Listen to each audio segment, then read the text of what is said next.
O Captain, my Captain, by Walt Whitman. O Captain, my Captain, our fearful trip is done. The ship has weathered every track, the prize we sought is won. The port is near, the bells I hear, the people all exulting, while follow eyes the steady keel, the vessel grim and daring. But O heart, heart, heart, O the bleeding drops of red, where on the deck my captain lies, fallen cold and dead. O Captain, my Captain, rise up and hear the bells. Rise up, for you the flag is flung, for you the bugle trills. For you bouquets and ribboned wreaths, for you the shores are crowding, for you they call, the swaying mass, their eager faces turning. Here, Captain, dear father, this arm beneath your head. It is some dream that on the deck you've fallen cold and dead. My captain does not answer, his lips are pale and still. My father does not feel my arm, he has no pulse nor will. The ship is anchored safe and sound, its voyage closed and done. From fearful trip the victor ship comes in with object won. Exult, O shores, and ring, O bells, but I with mournful tread walk the deck my captain lies, fallen, cold, and dead. Hi, so this week we're going to be doing an analysis on one of my favorite Robin Williams movies, Dead Poets Society. This movie came out in 1989. It's a very good movie. I recommend you watch it. I will have some spoilers in this movie, so if you haven't seen it, please go watch it before watching the rest of this video. And now we shall begin.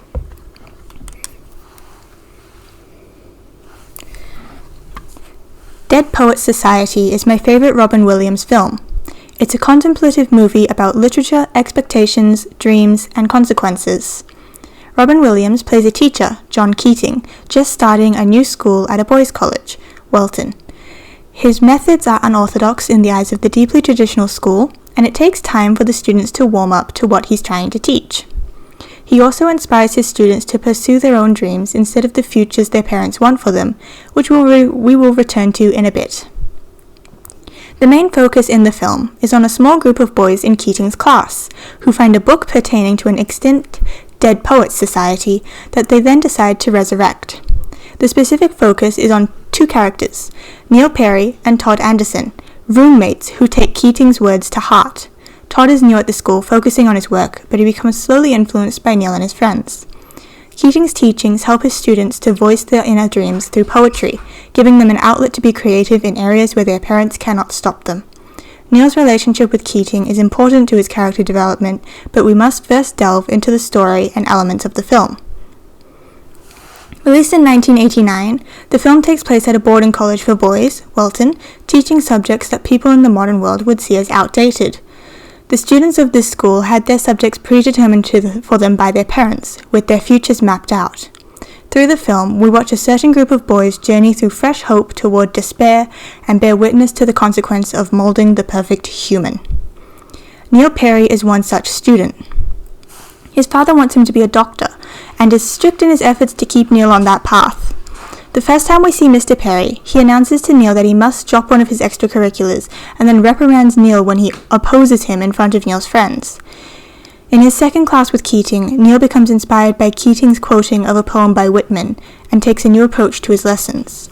He finds a yearbook from Keating's graduating year, and discovers the Dead Poets Society, or DPS, as I will refer to it for the rest of the film, influencing him and his friends to resurrect the society and live by their motto, sucking the marrow out of life. It is through these boys' nightly DPS meetings that they decide to live life how they want, sending one off to find love, and letting Neil embark on the pursuit of drama, happily deciding to seize the day and audition for a leading role at a play against his father's wishes. While his father was firmly against Neil's dreams, Keating vaguely encouraged them, never deterring him, but also never directly saying that Neil should listen to his father. It is clear in the film that when Neil decides to pursue acting, he is impossibly happy, eyes shining and voice bright, and when Todd begins to question Mr. Perry's reaction, Neil's eyes darken and his voice lowers, his joyful air dissipating. However, when Todd agrees to Neil's plan, he is once again happy, and we can see that this is truly what he wants in life. Neil gets his starring role, he forges his father's signature for permission to go, and he has an amazing opening night as Puck in Shakespeare's A Midsummer Night's Dream. Unfortunately, Mr. Perry catches wind of his performance and arrives at the theatre to reprimand him. All at once, Neil's big dream is shattered as Mr. Perry takes him home and lectures him on the futility of acting as a career. He then tells Neil that he is going to take him out of Welton and enroll him in a military school. And as we watch Neil's resolve fade. We the viewers are then forced to watch as Neil falls into a pit of despair and moves through the sleeping house at the dead of night to his father's study, where he picks up his father's gun. His parents are woken by a sound down the hall, and his father goes to the study to see the dead body of his only son. In Neil's room we see the open window illuminating his Robin Goodfellow crown sitting on the windowsill, a lonely symbol of Neil's passion sitting cold on the threshold to freedom. The cinematography of this scene is fascinating. The camera first pans from Mr. Perry to his shoes, then we see Neil in his room touching his folded pajamas. The camera moves to the wall where we watch a silhouette of Neil removing his shirt, before we see Neil turn away and pick up his crown, taking it to the window. He puts the crown on his head one last time before placing it on the windowsill. When Todd receives the news that Neil had passed, he runs out into the snow to mourn, stating that Neil's father killed him because Neil wouldn't do something like that. Indirectly, Todd is right. Because Mr. Perry so harshly forbade Neil from an acting career and forced him into medical school, Neil had no choice but to get out, and he chose to leave through suicide. The Perry family requested a thorough inquiry into Neil's death, and as each member of the New Dead Poets Society talk, they are then forced into signing a letter stating that Keating had influenced them, leading to the dismissal of Keating. A heart-wrenching scene occurs here, when a new teacher is running the literature class, expressing his disdain for the students when they admit they had been instructed to tear out the introduction of their textbooks. After Keating comes into the room to collect some books he'd left behind, Todd makes a stand, climbing onto his desk and addressing Keating, "Oh, Captain, my Captain." The other members of the society followed suit, soon joined by the rest of the class, truly embracing Keating's teachings and sending him off happily. The moral of this film is to seize the day, carpe diem. It teaches us that we only have one life, and that we should make the most of it, lest we miss out. It also teaches us to live our lives the way we decide, instead of living the way others want us to live. Make no compromises, just live in the moment, and live the way that you want to. A film with a similar moral, but from a 50s woman's view, is Mona Lisa's Smile. I'll analyze that one another day, but it has a similar view in that the moral is not to conform to society's view of yourself, but rather to do as you please. This film is most definitely my favorite of Robin Williams, because you can see the heart that he put into the making of the film, and you can see that it is a topic that is not one of comedy. It is a very serious topic.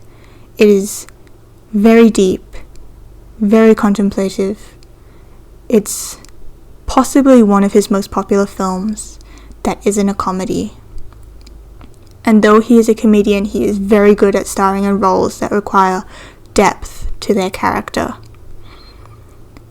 He starts off being an amusing teacher in the film, and then he becomes a guide, a counselor, and then by the end of the movie we see that he is very much affected by what happened with Neil and with the reactions of the poets. When Todd jumped onto his desk and addressed Keating, he not just said, "Oh, Captain, my Captain," he also told Keating that they had been forced to sign the paper and say that he had been responsible for Neil's death. You could tell Todd was so filled with guilt, and he really wanted Keating to know that they still admire him. And it's just one of those movies that I could watch over and over and still find new things about. I just love this movie. So yeah, if you have seen it, please let me know what you thought. Do you agree with some of my analyses? I know this is a very short video. I wrote out this essay while I was watching the movie, so I was distracted kind of. But yeah, please let me know if you had the same thoughts. Who was your favourite character in the movie? And be sure to follow me on social media for more updates and things, and I will see you in my next video, which I believe is a story that I wrote called Old Friends, that I promised to read 2 years ago and then didn't. So now I will read it. So yeah, see you then. Bye.